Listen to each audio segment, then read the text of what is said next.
年夜饭少不了毛豆，学会这样摆盘都舍不得下嘴，寓意步步高升。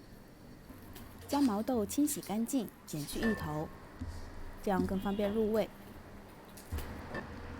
锅中倒入足量的清水，加入适量的盐和食用油，这样煮出来的毛豆颜色更加的透亮。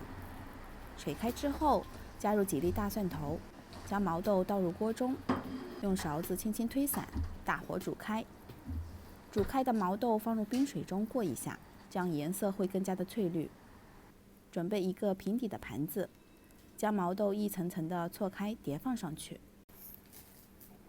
中间可以用一些小的毛豆填充一下，越往上越小，就像一个金字塔一样。摆好之后，在最上面可以放上几个小米蜡，红色点缀一下。最后淋上少许生抽，这样摆盘既好看，又能增加毛豆的鲜味。喜欢的快试试吧！